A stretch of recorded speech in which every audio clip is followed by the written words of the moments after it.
Now, I'm going to read you a cautionary fable. I want you to listen to this intently, all right? So that it will hopefully improve your loathsome table manners. This is a story about a boy called Timothy Tate, OK? Yeah. This is the tale of Timothy Tate, a child too vile to contemplate. Obese, belligerent and rude, young Timmy was obsessed by food. Whole sides of beef and legs of mutton could not appease this little glutton. He'd wolf down trifles by the score, lick clean his plate and scream for more. As if afflicted by a curse, his appetites grew more diverse. Despite his parents' frosty stares, he'd often gnaw through legs of chairs. He'd munch with unashamed glee through carpets and upholstery, and household pets, too slow to flee, would often vanish utterly. The parents of his friends, in fear, forbade their offspring to go near, lest they should end up as a feast for this demented little beast. He stalked alone, shunned by his peers in verdant woodlands growing near, and at the tremor of his tread, the timid forest creatures fled. One evening, as he dined on twigs, a sound disturbed this prince of pigs, and looking up, saw something bright descending from the starry night.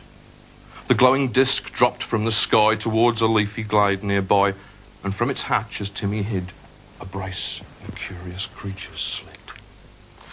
Who knows from what dim distant star this puzzling pair had journeyed far, but Tim, his beady eyes alert, had but one thought, which was dessert. The comics code in America has had some quite specific laws drawn up about how to treat things like violence and sex in comics. It's, I suppose, a precursor of the Rambo mentality, where you can show horrific violence happening, hot lead flying everywhere, nobody gets scratched. And I've had people attack my books because they show a childbirth, or because they show violence realistically, with the blood, because they show human sexuality, hopefully realistically, because they show human politics realistically.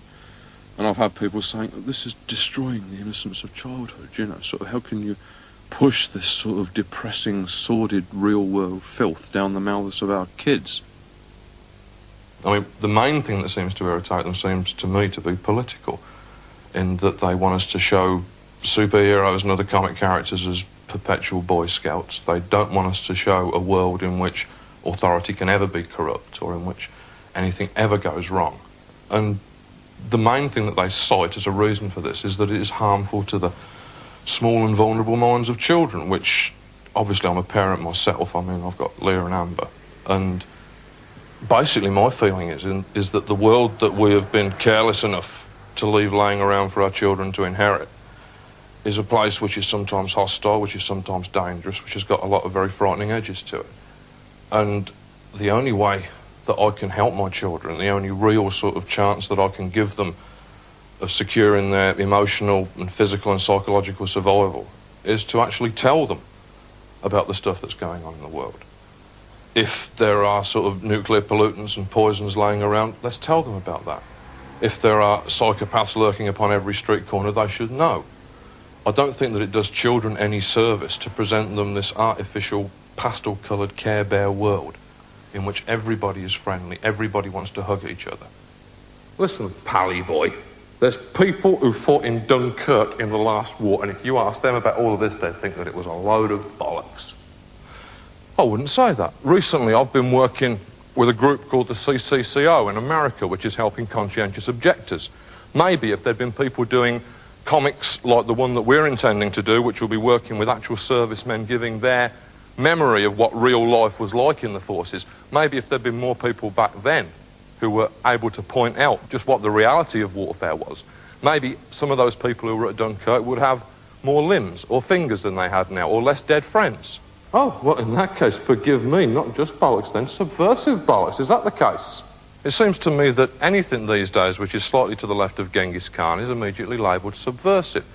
If in our schools children are taught that there shouldn't be antagonism and disharmony between black kids and white kids, if they're taught that it's perhaps not the nicest thing in the world to shout abuse at homosexuals in the street, this is immediately labelled as subversive and a danger to the fabric of our great nation. If, in this current time, tolerance and sensitivity of any kind are labelled loony left or subversive, then I would be quite proud to be considered a subversive.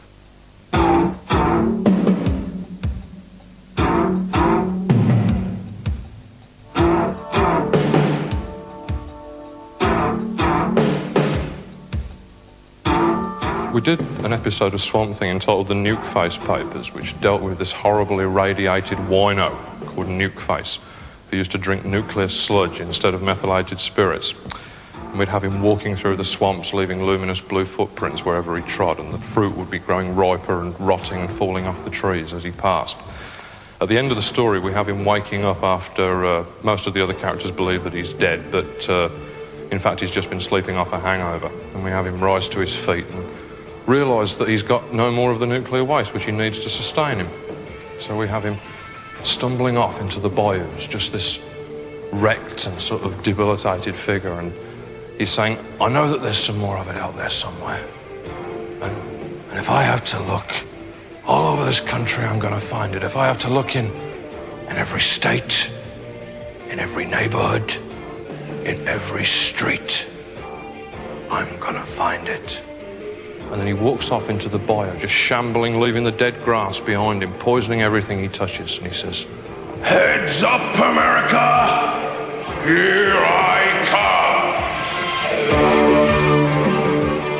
come! When we did that episode, to underline the threat, we had actual newspaper clippings blowing through the swamp that we'd taken from various newspapers that we'd read concerning nuclear waste spillages and steam escapes and things like that.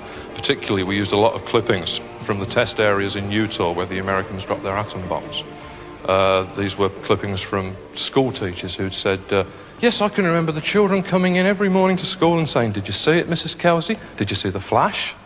And there were even more distressing ones from parents who said, yes, it was a big deal out here to watch the mushroom clouds glow up. We used to take the children out in their bathing costumes to watch. And after we published the issue, we got an awful lot of response from the readers saying it was a great story, but all those clippings you used, they weren't real, were they? But of course, they were. And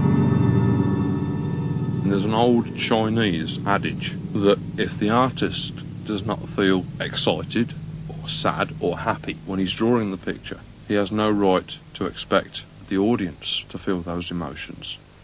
You have to invest a work of art with a degree of intensity, an intensity of feeling upon your part, in order for that to communicate.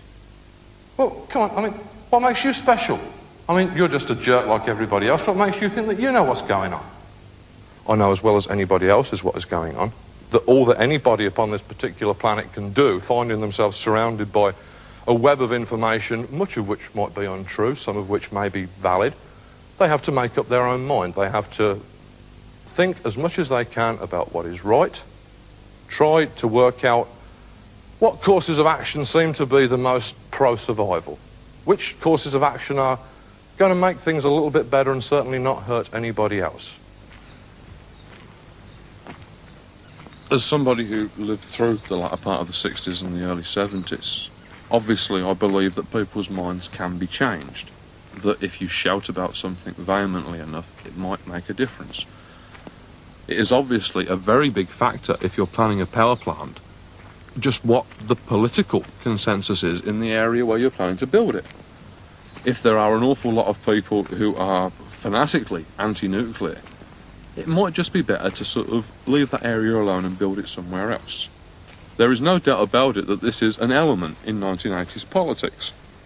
That if you're going to have to go through a massive fight with local protest groups, you can add another $500,000 onto your costs. It hits people in the wallet, which, I mean, like, I think that really it would be naive to expect to sort of hit them in the conscience. What do the dead people think about on those long and sleepless nights beneath the ground when the tree roots press against their backs like wrinkles in the bed sheets? Do they watch the miniature dynasties of beetles unfold before their gaze and give names to them, repeating themselves often? Do they spend 50 years trying to remember what peaches smelled like? What do the dead think about? And what do they think of us?